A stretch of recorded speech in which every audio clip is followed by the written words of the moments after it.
अनेन प्रियतां देवो भगवान् सिद्धीनां पतिः श्रीगजाननः पूर्वैषामस्माकं कुलदैवतं। नमो देव्यै महादेव्यै शिवायै सर्वतं नमः। नमः प्रकृत्यै भद्रायै नियता प्रणता स्मतां हरये नमः। ॐ जन्माद्यस्य यतोन्मयादितरतश्चार्थेष्वभिघ्नस्वराट् तेने ब्रह्महृदायादिकमयि मुह्यन्ति सूरयः। तेजो वारिमृदानि यथा विनिमयो यत्र त्रिसर्गो मृषा धाम्ना स्वेन सदा निरस्तकुहकं सत्यं परं धीमहि। धर्मः प्रोज्झितकैतवोऽत्र परमो निर्मत्सराणां सतां वेद्यं वास्तवमत्तुजस्तु शिवदं तापत्रयोन्मूलनम्। श्रीमद्भागवते महामुनिकृते किमापरैरीश्वरः सद्यो हृद्यवरुध्यते तिक्तिभे शुश्रूषविस्तत्क्षणात् निगमकल्पतरोर्गलितं फलं शुकमुखादमृतद्रवसंयुतं पिबत भागवतं रसमालयं मुहुरहो रसिका भुवि भावुकाः। कुण्डलीकवरदे हर विठ्ठल।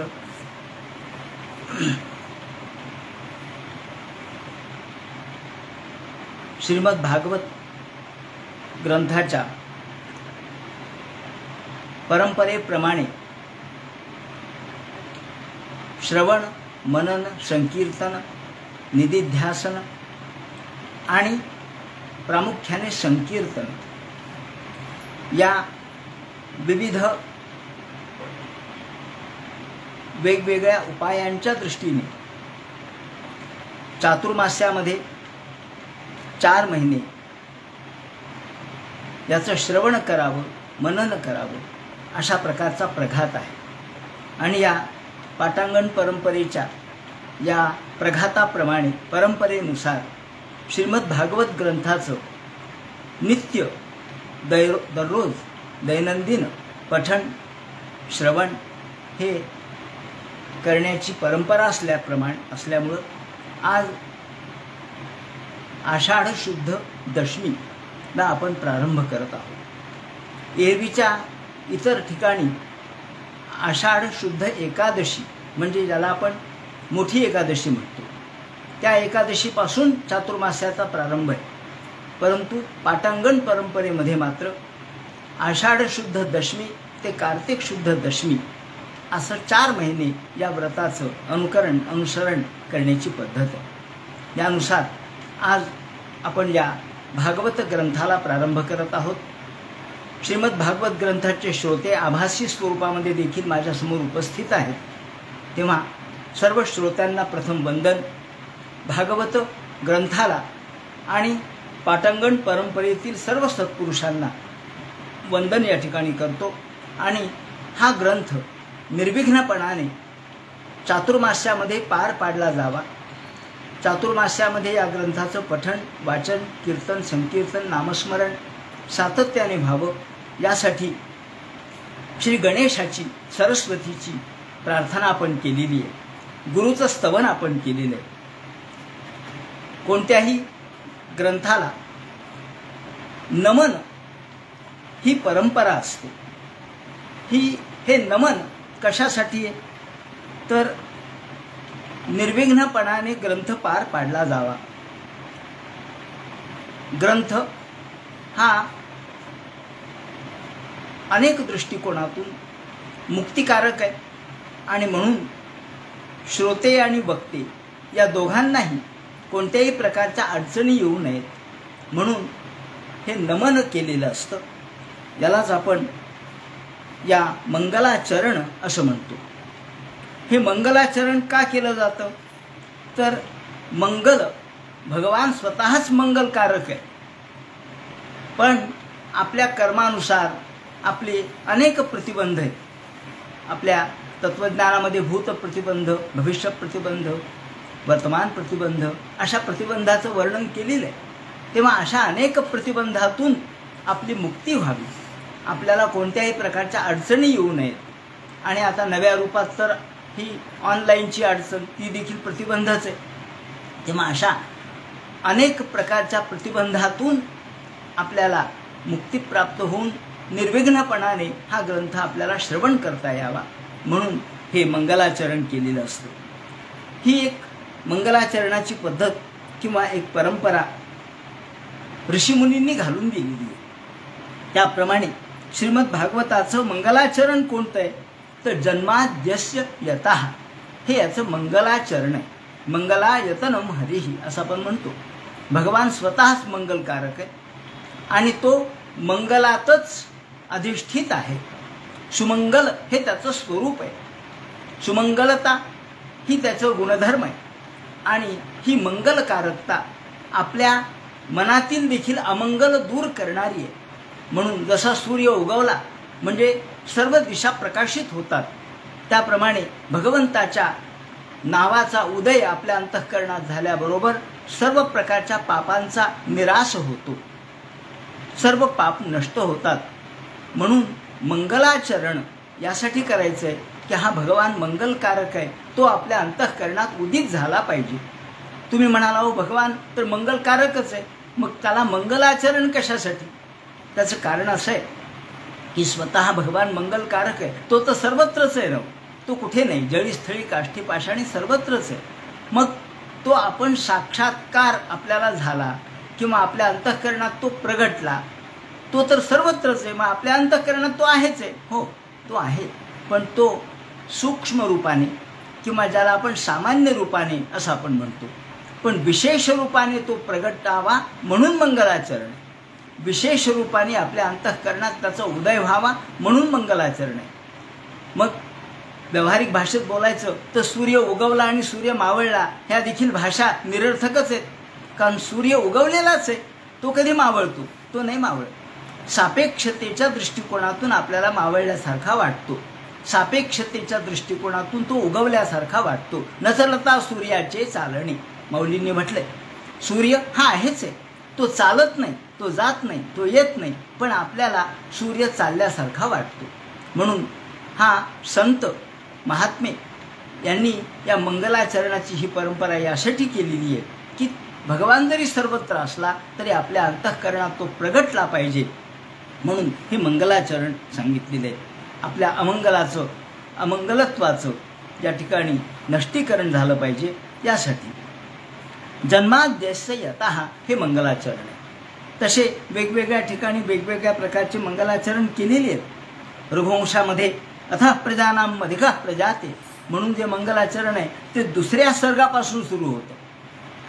त्याचं कारण असं आहे की हा जो शब्द आहे तो ब्रह्मदेवाने पहिल्यांदा उच्चारलेला शब्द आहे आणि म्हणून म्हणजे ब्रह्मदेव, अचा उच्चार त्याचा झाला म्हणून जिथे जिथे नी सुरुवात झाली अद्य पूर्वोच्चरित असं आपण म्हणतो. कशामुळं? तिथे अद्य असा शब्दाचा अर्थच भगवान ब्रह्मदेवाची ही पहिली निर्मिती आहे, पहिला आविष्कार आहे, पहिला शब्द आहे आणि तो भगवान रूपच आहे असं म्हणण्यात येतं. या दृष्टीने वागर्थ प्रेम संपृक्तो वागर्थ प्रतिपत्ते जगतः पितरो वंदे पार्वती परमेश्वरो असं मंगलाचरण प्रत्यक्ष कुमार संभवामध्ये कालिदासाने केलेले आहे. म्हणून पाणिनीसारखा व्याकरण तज्ज्ञ सुद्धा व्याकरणामध्ये तर मंगलाचरणाला कुठेच अवसर नाही आहे. व्याकरणकार पाणिनीने असं म्हटलंय की एक जरी मात्रा, शब्द नव्हे मात्रा जरी कमी करायची वेळ आली किंवा कमी करता आली तरी पुत्र उत्पत्तीचा आनंद प्राप्त होतो, पुत्रजन्माचा आनंद प्राप्त होतो, इतका व्याकरणात कमीत कमी शब्द असतात. आणि मग व्याकरणकारांनी सुद्धा वृद्धिरादयच वृद्धी या शब्दाने मंगलाचरण केलेलं आहे. म्हणजे व्याकरणकार सुद्धा मंगलाचरण सूक्ष्म स्वरूपात करतातच. काव्य, नाट्य, साहित्य यामध्ये मंगलाचरण आहे. रामायण जे आदिकाव्य आहे वाल्मिकीने लिहिलेलं आहे, त्या रामायणामध्ये मंगलाचरण काय हो? रामायणाचा प्रारंभ पहा, वाल्मिकी रामायणाचा काय? मा निषाद प्रतिष्ठात्व मगम शाश्वती समाह, मा निषाद प्रतिष्ठात्व मगम शाश्वती समाह. या ठिकाणी मा निषाद, हे निषादा तू मारू नकोस, तुला कधीच तुझं कल्याण होणार नाही. अरे हा तर शाप आहे, हे कुठं मंगलाचरण आहे? हे मंगलाचरण नाही, ही तर शापवाणी आहे. असू द्या, ही शापवाणी आहे, परंतु या शापामध्ये सुद्धा आशीर्वादाची क्षमता त्यांच्या वाल्मिकीच्या शब्दातून प्राप्त झाली. म्हणून आपण असं म्हणतो की शाप ठरे वरदान, हे शाप सुद्धा वरदान झालं. त्यांच्या अंतःकरणामध्ये जो क्रोध निर्माण झाला, राग निर्माण झाला, त्यातून सुद्धा कल्याणकारकच त्याची आविष्कृती आपल्याला झालेली दिसते. म्हणून त्या असं म्हणतात की जेव्हा या मंगलाचरणाने किंवा महानिषाद प्रतिष्ठात्व त्या तामसी किंवा तमसा नावाच्या नदीमध्ये, नदीच्या समोर वाल्मिकी ऋषी बसलेले असताना त्या तमसा नदीच्या तिथे एक क्रौंच मिथुन होतं आणि या क्रौंच मिथुनाने त्या ठिकाणी त्यांचा संग चाललेला असताना एका व्याधाने त्याला बाण मारला. त्यातील एक क्रौंच मिथुनापैकी एक जण त्या ठिकाणी ठार झाला, आक्रोश करत करत ठार झाला आणि याची वेदना वाल्मिकीला जाणवली, याची वेदना वाल्मिकीला जाणवली आणि त्या वेदनेतून हा वेद प्रगट झाला. कोणता? रामायण नावाचा वेद, रामायण नावाचा आदिकाव्य प्रगट झालं. आणि मग या क्षणी त्यांच्या तोंडून अनुष्टुप छंद बाहेर पडला असं म्हणतात. हा पहिला अनुष्टुप छंद आहे. आणि तो बाहेर पडल्याबरोबर इकडे ब्रह्मदेवाच्या जवळ सरस्वती देवी बसल्या होत्या. ब्रह्मदेवांनी सांगितलं, सरस्वती जा, या अनुष्टुप छंदाचा पहिला आविष्कार वाल्मिकीच्या मुखातून बाहेर पडलाय, तू त्याच्या मुखात जाऊन बैस. आणि सरस्वती धावत धावत तिथे आली आणि ती त्यांच्या रस्त्यावर येऊन बसली आणि म्हणून त्याला मंगलकारकता प्राप्त झाली. सांगायचं असं की याप्रमाणे एखाद्या शापाला सुद्धा वरदानाचं सामर्थ्य प्राप्त होतं. किंवा वाल्मिकीचा हा जो शोक आहे तो शोक श्लोकत्व पावला असं म्हणतात. वाल्मिकीचा शोक हवा परी वाल्मिकीच्या परी सद्रव अंश श्लोक हवा. शोक पाहिजे, पण तो शोक कसा पाहिजे? व्यक्तिगत शोक नको, व्यक्तिगत दुःखाचा आविष्कार नको. मग या व्यक्तिगत दुःखाला सामाजिक स्वरूप प्राप्त झालं पाहिजे, सार्वत्रिकता त्यामध्ये आली पाहिजे, सर्वकालिकता त्यामध्ये आली पाहिजे. या करुणेला करुणालयाचा आशीर्वाद प्राप्त झाला पाहिजे. आणि म्हणून ते म्हणतात शोक हा देखील श्लोकत्व पावला.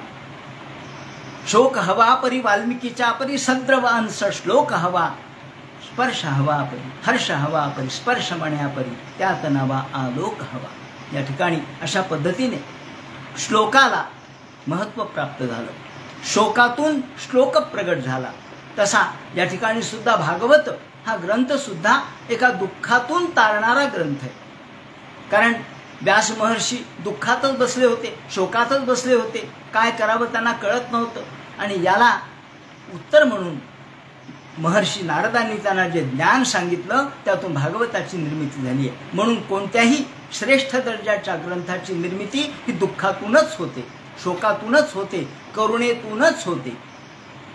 हा करुणा हा भगवंताचा स्वभाव आहे. आणि म्हणून जे दुःख, अर्थात हे दुःख व्यक्तिगत नसतं, व्यक्तिगत दुःखाला मर्यादा आहे. व्यक्तिगत दुःख हे त्याज्य आहे, टाकाऊ आहे. व्यक्तिगत दुःखाला जेव्हा सामाजिक दुःखाचं स्वरूप प्राप्त होतं, त्याला करुणेचं स्वरूप प्राप्त होतं, त्याला शोक हा या ठिकाणी व्यक्तिगत राहत नाही, तो व्यापक होतो. आणि मग तिथे रसवत्ता प्राप्त होते आणि तोच आपल्याला करुण रस या ठिकाणी प्राप्त होतो असं म्हणतो. म्हणून हे दुःख नसतं, हे दुःख सामाजिक स्वरूपाचं, व्यापक स्वरूपाचं. आणि म्हणून त्याला व्यक्तिगततेच्या ऐवजी समाजगततेचा आविष्कार त्यामध्ये झालेला असतो. या दृष्टीने श्रीमद भागवत हा ग्रंथसुद्धा दुःखावर उपाय ठरला. कारण दुःखातून याची निर्मिती आहे, करुणेतून निर्मिती आहे, काय करावं या प्रश्नातून निर्मिती आहे. परंतु याला उत्तर आनंदाचं प्राप्त झालं. म्हणून एका दुःखातून आनंदाची निर्मिती, एका करुणेतून श्रेष्ठ दर्जाच्या करुणावरुणालयाची कृपा यातून प्राप्त झाल्यामुळं हे दुःख देखील श्रेष्ठ झालं. श्रीमद भागवत हा ग्रंथ मंगलाचरण जे या ठिकाणी केलेलं आहे, जन्माद्यस्य यतः. आता भागवत या ग्रंथाला याचं महत्त्व काय हे थोडक्यात सांगितलं पाहिजे. श्रीमद भागवताचं महत्त्व, भागवत शब्दाचा अर्थ काय. मत्स्यपुराणांनी भागवत ग्रंथाचं महत्त्व सांगितलंय. भागवत ग्रंथ हा सगळ्यात शेवटी व्यास महर्षींनी निर्माण केलेला ग्रंथ आहे. आणि मत्स्यपुराण यामध्ये म्हटलंय, यत्राधिकृत्य गायत्री वर्णिते धर्मविस्तराः, ज्यामध्ये वृत्रासुरवधोपेतं तत् भागवतमिष्यते. भागवत ग्रंथाचं महत्त्व वेगवेगळ्या पुराणांनी गायलेलं आहे. यत्राधिकृत्य गायत्री वर्णिते धर्म विस्तराः, ज्यामध्ये गायत्री मंत्र तुल्य याची क्षमता आहे. आणि वृत्रासुरवधोपेतं, ज्यामध्ये वृत्रासुराचा वध सांगितला आहे, त्याला भागवत असं म्हणावं. गायत्र्याच्या समारंभात तद्वै भागवतम विदुः असं स्कंदपुराण सांगतं. तर पद्मपुराण म्हणतं अंबरीश शुकप्रोक्तम नित्यम भागवतम शृणु. शुकप्रोक्तम भागवतम, शुकाने सांगितलेलं भागवत हे श्रेष्ठ आहे आणि ते नित्य ऐकलं पाहिजे हे यामध्ये ते सांगतात. भागवताच्या वैशिष्ट्यांच्या मध्ये श्रीमद भागवत हे आपल्या सांसारिक लोकांना दुःखातून मुक्त करणारा एकमेव उपाय आहे. संसारिणां करुणयाः पुराणगुह्यम असं त्यांनी म्हटलंय. संसारिक लोकांना, प्रापंचिक लोकांना दुसरं कोणतंही साधन नसताना एकमेव साधन कोणतं असेल तर श्रीमद भागवत ग्रंथाचं श्रवण. कारण श्रवण हे मूलभूत आहे. श्रवणाच्या नंतर कीर्तन आहे, मग नामस्मरण आहे, मग चिंतन आहे वगैरे. पण श्रवण पहिल्यांदा आहे, ते प्राथमिक स्वरूपाचं आहे. पण श्रवण म्हणजे काय त्याचं विवरण आपल्याला पुढे करायचंच आहे. पण भागवतामध्ये 10 विषय सांगितले. ते कोणते? त्यामध्ये सर्ग, विसर्ग, स्थान, पोषण, ऊती, मन्वंतर, ईश, निरोधानी, मुक्ती आणि आश्रय. आश्रय म्हणजे प्रत्यक्ष भगवान, जो या सगळ्या जगाचा आश्रय आहे. सगळं जग एकाच आश्रयावर टिकलेलं आहे, ते म्हणजे भगवान. ईश्वर नसेल, मानला नाही तर हे जग कसं चालतं याचं उत्तर आपल्याला मिळणार नाही. जग कसं निर्माण झालं, जग कसं चालतं आणि जग विलीन कसं होतं याचं उत्तर आपल्याला मिळणार नाही. म्हणून भागवत ग्रंथ हा भगवंताचं स्वरूप सांगणारा ग्रंथ आहे, त्याचे कार्य सांगणारा ग्रंथ आहे, त्याचं महत्त्व सांगणारा ग्रंथ आहे. याची भाषा अत्यंत गंभीर आहे, अलंकृत आहे. भागवतासारखी भाषा दुसऱ्या इतर कोणत्याच ग्रंथाची नाही. आणि म्हणून विद्यावतां भागवते परीक्षा असं म्हटलं जातं. जे जे विद्वान आहेत त्यांची परीक्षा भागवतात आहे. का तर भागवतात असे काही शब्द आहेत, असे काही श्लोक आहेत की त्याचा अर्थ मोठमोठ्या विद्वानांना सुद्धा लागलेला नाही, पंडितांना सुद्धा लागलेला नाही. मग आपण तर सामान्यच आहोत, पण आपण भागवताच्या टीकाकारांचा किंवा त्यावर केलेल्या वेगवेगळ्या टीकांचा अभ्यास करून त्याच्या अनुषंगाने काही एक चिंतन या ठिकाणी मांडणार आहोत. अलंकृत अशा प्रकारची भाषा आहे, गंभीर अशा प्रकारची भाषा आहे. भागवताचं आणखी एक वैशिष्ट्य म्हणजे भागवतामध्ये उपदेश आहेत, वेगवेगळ्या प्रकारचे उपदेश आहेत. सुरुवातीलाच व्यासांना नारदांनी केलेला उपदेश आहे, नंतर परीक्षितीला केलेला उपदेश आहे, पुढे पृथूनी केलेले उपदेश आहेत किंवा इतर राजांनी केलेले उपदेश आहेत. तसंच गुरूंनी केलेले उपदेश आहेत, साधूंनी केलेले उपदेश आहेत, नारदाने पुढे केलेले उपदेश आहेत, नवनारायणांनी केलेले उपदेश आहेत. म्हणजे भागवताच्या समग्र ग्रंथामध्ये उपदेश सर्वत्र पसरलेले आहेत. भीष्माचार्यांनी केलेली स्तुती आहे, तिसरा भाग स्तुतीचा आहे. भागवत ग्रंथामध्ये स्तुती आहेत, मग ती स्तुती भीष्माचार्य कृत स्तुती आहे, कुंतीने केलेली स्तुती आहे, गोपींनी केलेली स्तुती आहे, अक्रूरांनी केलेली स्तुती आहे. अशा अनेक स्तुती पर अशा प्रकारचं काव्य यामध्ये आहे. गीतात्मकता यामध्ये वेगवेगळ्या प्रकारची गीत आहेत, गोपी गीत आहेत, भ्रमर गीत आहेत, भिक्षू गीत आहेत, असे गीत प्रकार या ठिकाणी आहेत. अशा वेगवेगळ्या पद्धतीने भागवताचा विचार आपल्याला करता येतो. म्हणून भागवत ग्रंथ याचं वैशिष्ट्य सांगताना मंगलाचरण हे आता कसं केलेलं आहे तर मंगलाचरण हे 3 प्रकारची मंगलाचरण असतात असं म्हटलेलं आहे. कोणकोणत्या प्रकारचे मंगलाचरण असतात तर एक वस्तुनिर्देश रूप मंगलाचरण असतं, दुसरं स्तुतिरूप मंगलाचरण असतं आणि तिसरं आशीर्वाद रूप मंगलाचरण असतं. वस्तुनिर्देश रूप मंगलाचरण भागवतकारांनी केलेलं आहे. जन्माद्यस्य यतः हे स्तुतिरूप नसून, आशीर्वाद रूप नसून वस्तुनिर्देश रूप आहे.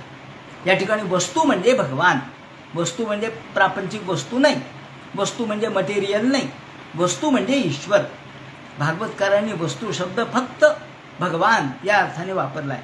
तत्वज्ञानामध्ये सुद्धा वस्तू म्हणजे ईश्वर असाच अर्थ आहे. म्हणून वस्तू निर्देश रूप मंगलाचरण, स्तुतिरूप मंगलाचरण आणि आशीर्वाद रूप मंगलाचरण असे 3 मंगलाचरण आहेत. स्तुतिरूप मंगलाचरण हे ब्रह्मदेवानी भगवंताचं जेव्हा स्तुती केली, नौमिद्य ते वपुष तडिदंबराय असं म्हणून भगवंताचं स्तुती ब्रह्मदेवानी केलेली आहे. ते देखील मंगलाचरणच आहे. जय जय ओ सद्गुरू अकल्पनाख्य कल्पतरो अशा प्रकारचं मंगलाचरण माऊलींनी 18व्या अध्यायामध्ये केलेलं आहे. पहिल्या अध्यायामध्ये सुद्धा ओम नमोजी आद्या वेद प्रतिपाद्या जय जय स्वसंवेद्या आत्मरूपा असं मंगलाचरण केलेलं आहे. जय जय वो शुद्धे उदार प्रसिद्धे असं मंगलाचरण 12व्या अध्यायामध्ये केलेलं आहे. म्हणजे या ठिकाणी जय जय स्तुती या प्रकारचं, मग गुरुची स्तुती असेल, देवीची स्तुती असेल, भगवंताची स्तुती असेल, कृष्णाची स्तुती असेल, हे स्तुतिरूप मंगलाचरण आणि आशीर्वाद रूप मंगलाचरण अशा 3 प्रकारचे मंगलाचरण आपल्याला दिसतात.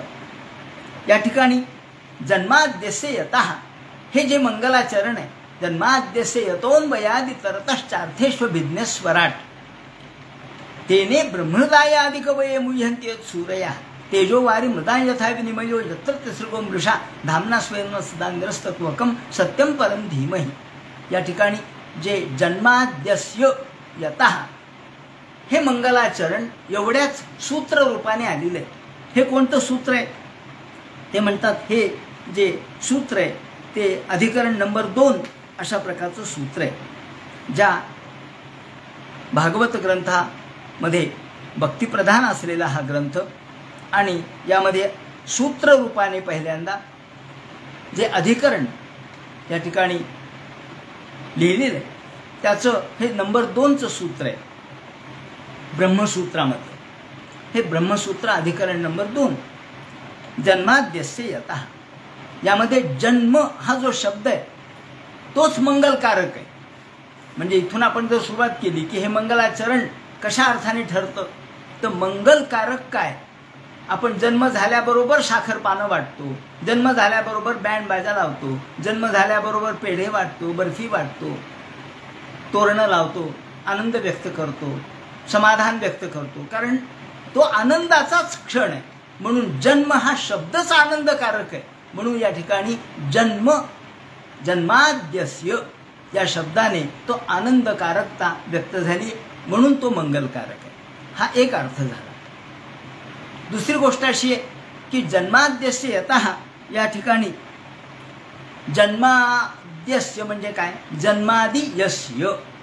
आता इथं आपण तत्वज्ञानाचा विचार केला पाहिजे की या ठिकाणी वस्तू निर्देश रूप कसं म्हटलंय, कोणाचं वर्णन करायचं आहे, भगवंताचं. पण भगवान हा तर निर्गुण निराकार निर्विकार आहे, त्याचं वर्णन तर करता येत नाही. त्याचं वर्णन कसं करता येईल, नाही करता येणार. चोद्यम व्यापरिहारो वा क्रियताम द्वैत भाषया अद्वैत भाषया चोद्यम नास्ति ना तदुत्तरम असं म्हटलेलं आहे पंचदशीमध्ये. चोद्यम व्यापरिहारो वा, आम्हाला जर उच्चार करायचा झाला तर भाषा पाहिजे. उच्चारच केला नाही तर मौनाने काय कळणार आहे, मौनाने काहीच कळणार नाही. म्हणून माऊलींनी वर्णन केलंय की अहो एखाद्याला शून्य दाखवायचे, दाखवा म्हणे शून्य, शून्य दाखवा. मग शून्य दाखवायचं तर शून्य कुठे आहे, मग आम्हाला एक टिंब द्यावं लागतं. काय हो, हे शून्य आहे. मग टिंब दिलं पण त्याला रूप आलं, आकार आला, गोलाकार आला, त्याला रूप आलं, आकार आला, मग ते शून्य राहिलं का हो, नाही शून्य नाही झालं. मग पण शून्य दाखवायचं झालं तरी त्याला आपल्याला आकारबद्ध करावं लागतं. शून्य जे दावावे जाहले ते बिंदुले एक पाहिजे केले, माऊलींनी म्हटले. जरी आपल्याला शून्यत्व दाखवायचं झालं तरी तिथे एक बिंदू करावा लागतो. म्हणजे निराकार जरी दाखवायचं झालं, शून्य म्हणजे निराकार, आपण म्हणतो ना शून्यवत म्हणजे काही नाही. मग काही नाही असं आम्हाला दाखवायचे, पण त्यासाठी एक तरी टिंब द्यावं लागतं, म्हणजे काही आहे द्यावं लागतं.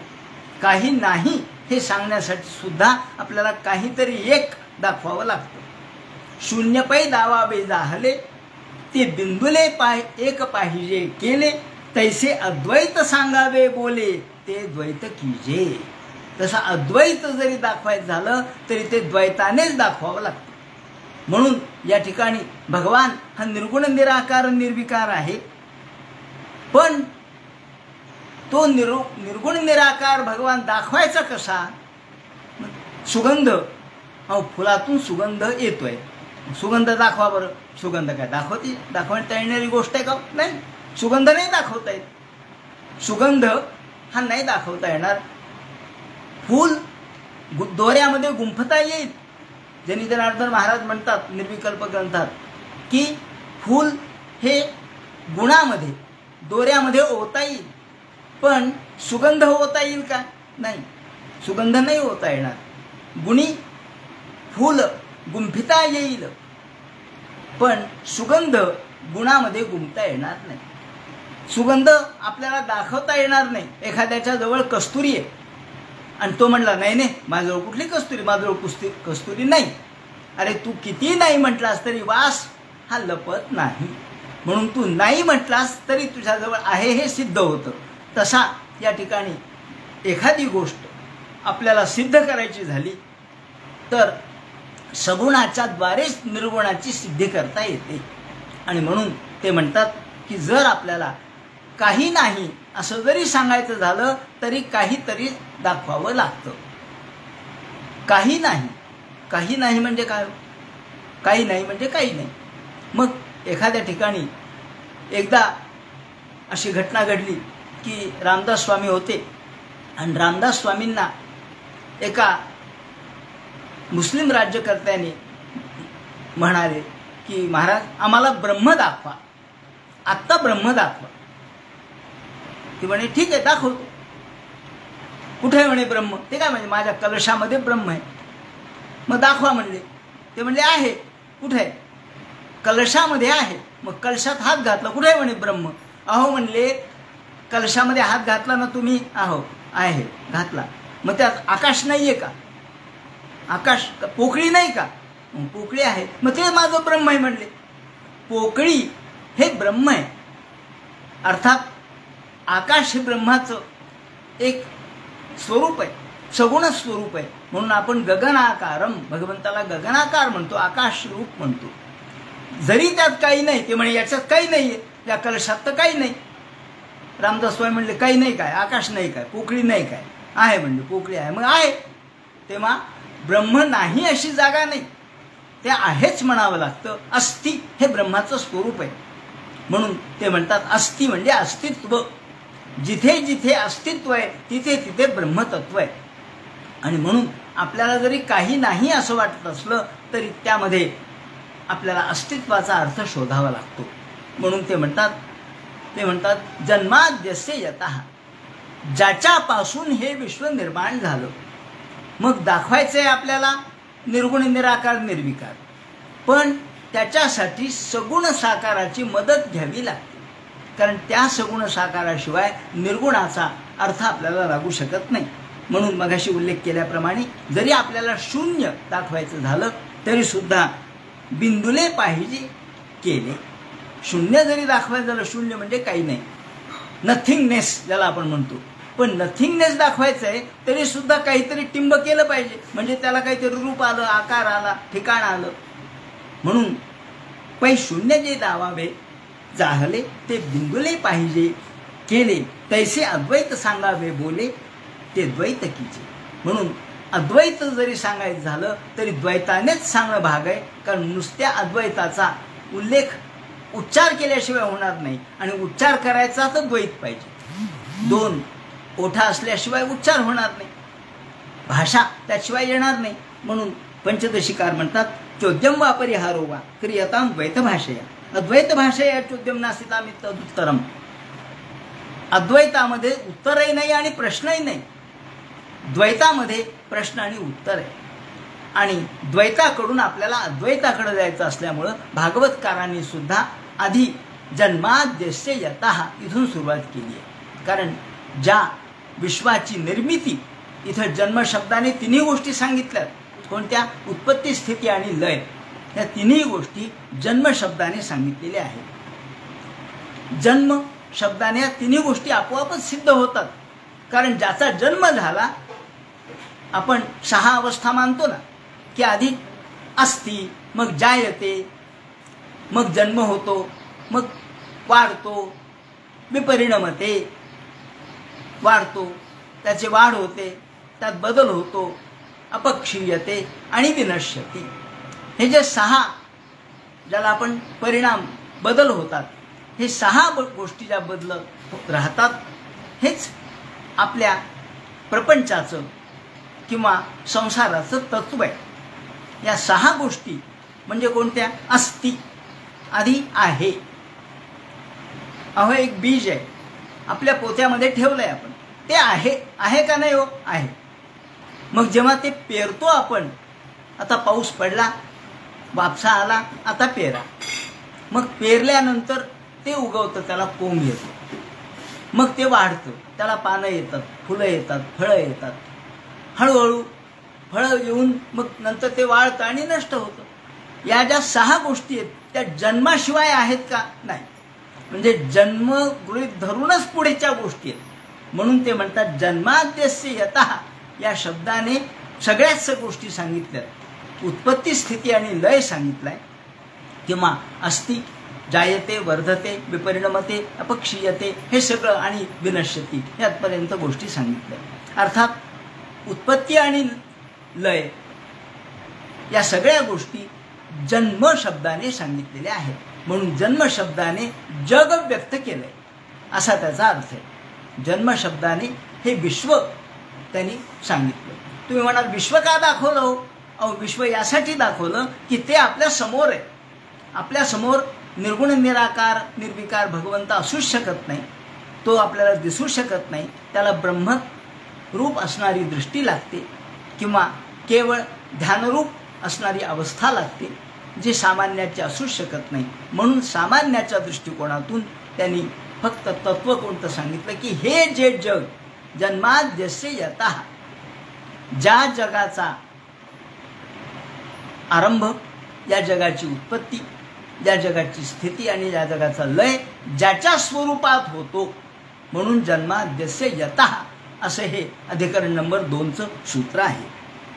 आणि म्हणून अनित्यत्व हेही त्यांना सांगायचे. उत्पत्ती, स्थिती आणि लय हे सांगताना त्यातलं तत्व काय? अनित्यत्व. त्यातलं अनित्यत्व जाणा आणि भगवंताचं नित्यत्व जाणा. ज्याच्या रूपावर हे सगळं, भिंत दाखवली आपण, हे बाई भिंत आहे. हो भिंत, काय भिंत दाखवली? हे चित्र काढलेलं आहे. मग चित्र दाखवलं, पण त्याच्या मागं भिंत असल्याशिवाय चित्र निर्माण होऊ शकत नाही. भिंत हे त्याचा आधार आहे. तसं आश्रय, भगवान सर्व जगाचा आश्रय आहे, तो आधार आहे. आणि जगदाधार असं आपण भगवंताला म्हणतो. आणि त्याच्या स्वरूपावर हे विश्व येतं आणि जातं.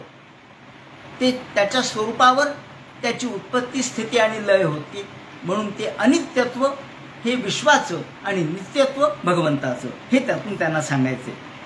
म्हणून हे अस्तित्वरूप, सत्यत्वरूप भगवंताचं सांगताना, जैसे पवन तोय हालविले आणि तरंगाकार राहले, वायूचे स्फुरण ठेले, उदक सपाट झाले. माऊलीने उदाहरण फार चांगलं दिले. जैसे पवन तोय हालविले आणि तरंगाकार झाले. तेथे कोण जन्मले? आता ते म्हणतात पाणी हल्लं, पाण्याच्या लाटा निर्माण झाल्या, वायूमुळं, वायूच्या स्फुरणामुळं पाणी हल्लं. वायू, वारा हा पाण्याला हलवतो. आपण म्हणतो ना की वाऱ्याच्या वेगामुळं पाणी हल्लं. मग पाणी हल्ल्याबरोबर काय झालं? ते म्हणतात लाटा निर्माण झाल्या.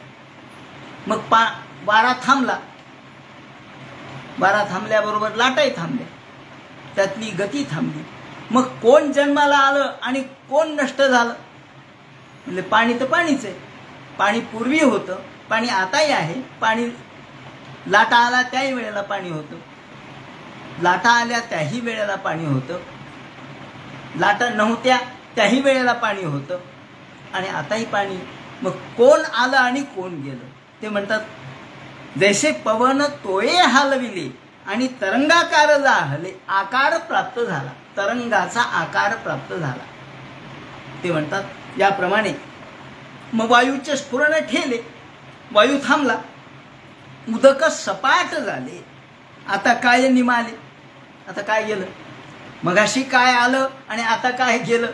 ते म्हणतात काहीच आलं नाही आणि काहीच गेलं नाही. त्याप्रमाणे हे भगवंताच्या स्वरूपावर विश्व येतं आणि जातं. हे सगळं क्षणिक आहे. थोडक्यात या अनित्यत्वाचा अर्थ जग शब्दाने व्यक्त झाला. जग शब्दाचा अर्थ जन्मतं आणि जातं, ज आणि ग. ज जन्मतं आणि ग गमयती. ती जे जातं ते गमयती, जे जायते ते जन्मतं. त्याप्रमाणे जायते आणि गमयती या शब्दाने ज ग शब्द व्यक्त झाला. म्हणून आपल्याला कारणाचा शोध घ्यायचा आहे. कार्य आपल्या समोर आहे. जन्माद्यस्य यतः या सूत्राने आपल्याला कार्य फक्त निदर्शित केलंय. कार्य आपल्याला दिसत नाही. आज समोर आपल्याला कारण लुप्त स्वरूपात आहे, कार्य समोर आहे, कारण दिसत नाही.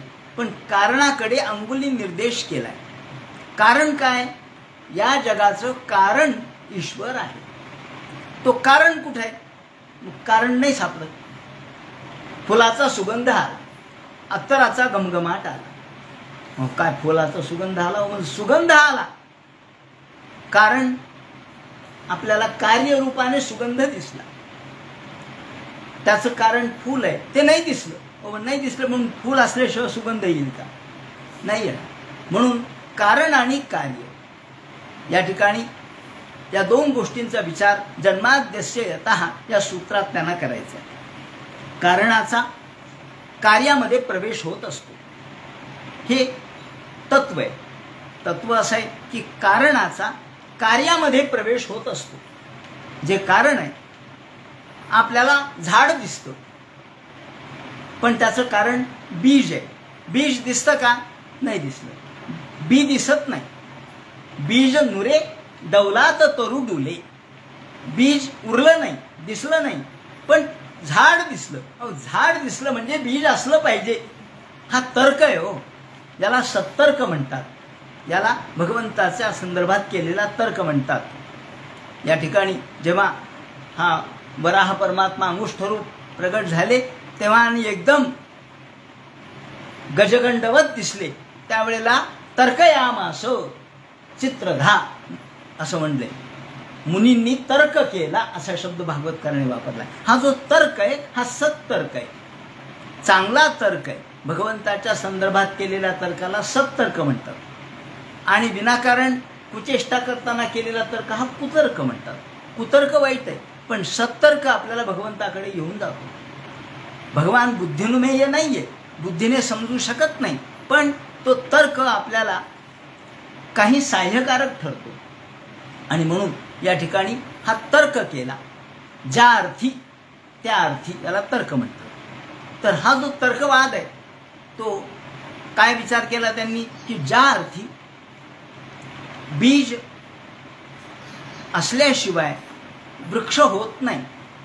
वृक्ष असेल, झाला असेल तर बीज असलंच पाहिजे. त्याप्रमाणे हे जग निर्माण झालंय म्हणजे ईश्वर असलाच पाहिजे.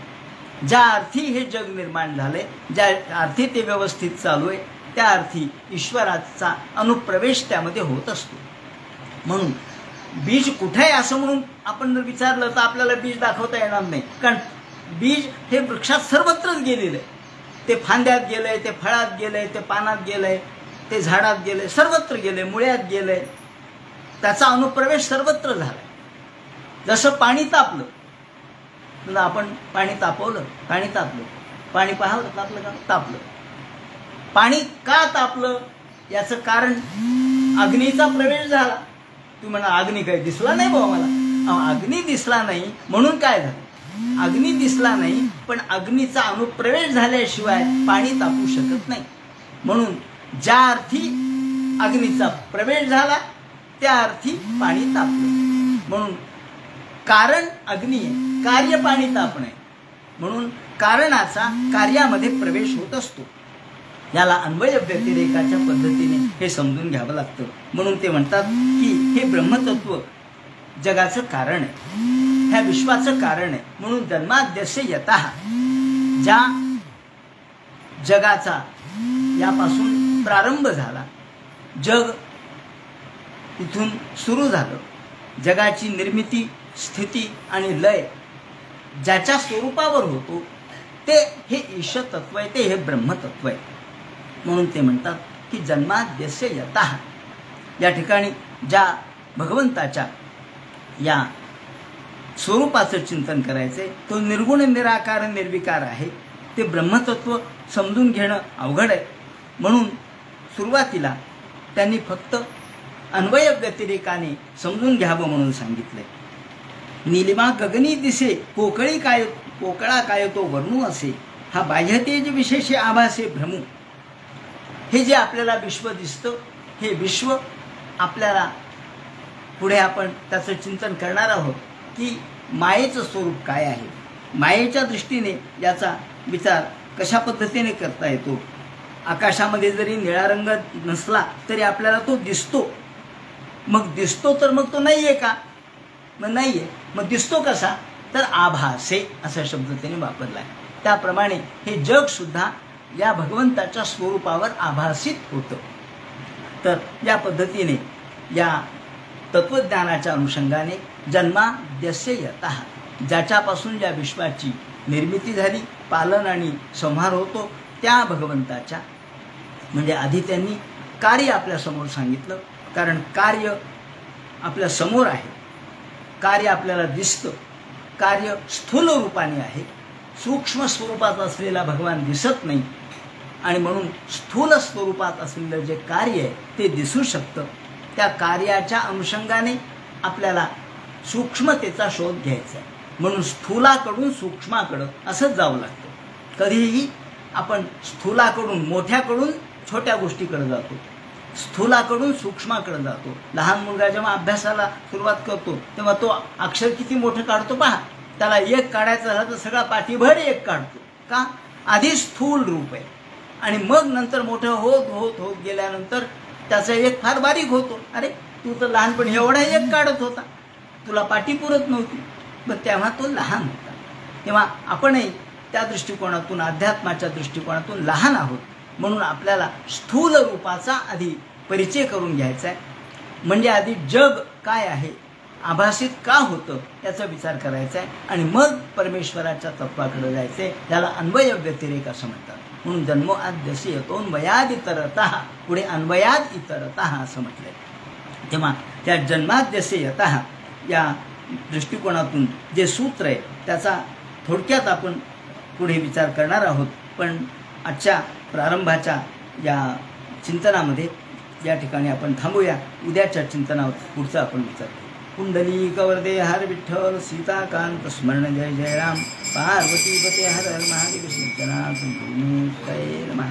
हरे राम राम